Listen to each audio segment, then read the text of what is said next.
The first evolutionist to take up the issue of the origin of life in the 20th century was the Russian biologist Alexander Oparin. His aim was to explain how the first living cell, the alleged common ancestor of all living beings according to the theory of evolution, could emerge. In the 1930s, Oparin formulated a number of theories to show how the first living cell could arise from inanimate matter by chance. However, his efforts ended in failure, and Oparin himself had to confess. Unfortunately, the origin of the cell remains a question that is actually the murkiest aspect of the whole theory of evolution.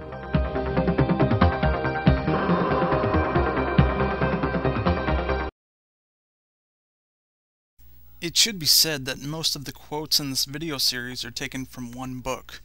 That book is actually a creationist critique of the theory of evolution called Origin of Life, published in 1976.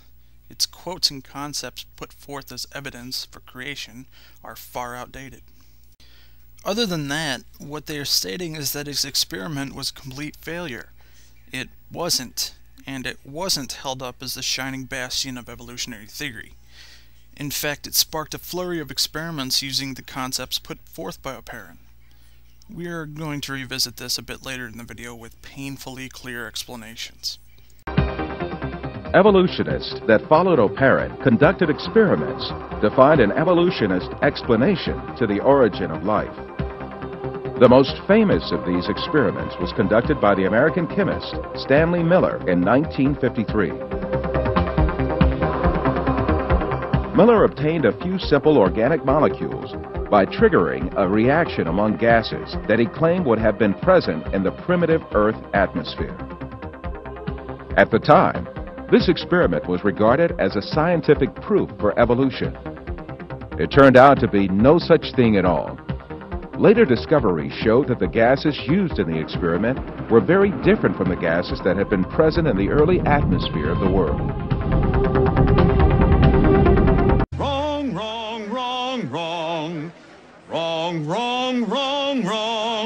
The chemicals Miller used in experiments to represent the primitive atmosphere were water, carbon dioxide, sulfur dioxide, carbon monoxide, disulfur, chlorine, nitrogen, hydrogen, ammonia, and methane. These have been validated by scientists to be the chemicals that should have been found in the atmosphere of primitive Earth. For further explanation and proof that Miller's experiment was not only successful in concept, but produced appreciable chemical products that were tested and verified, I have dug up this clip from a program on evolution and abiogenesis that recently aired on the scientific program Nova on PBS. Its language is simple enough that even children and most creationists can understand. If not, well, it has a lot of bright colors and moving pictures, and that should probably hold their attention. 4 of the most common elements in the universe. Combined in just the right way, these are the fundamental ingredients of life. And carbon is the star of the show. Carbon's everywhere. It's all over the universe. What makes carbon special is the kind of bonds that it makes, both with itself and with other elements. We know of no other atom that has the flexibility that carbon has to form diverse types of compounds. And the idea that life could have started when carbon and other ingredients combined in the harsh conditions of early Earth was first put to the test in the 1950s by a young graduate student named Stanley Miller.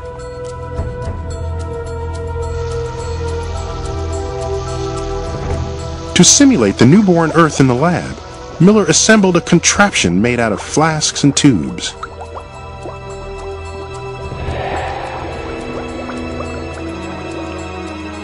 He filled one flask with gases thought at the time to represent Earth's primitive atmosphere, and he connected that to another flask with water to represent the oceans. And then he did a brilliant thing. He simply put an electric charge through that to essentially simulate lightning going through an early atmosphere. And after sitting around for a couple of days, all of a sudden there was all this brown goo all over the reaction vessel. And when he analyzed what was in the vessel, now he actually had amino acids. Amino acids are compounds that form when molecules of carbon and other elements link together. They are the essential building blocks of proteins and cells, vital ingredients of all living things. Stanley Miller's experiment was headline news and jump-started the scientific search for the origins of life.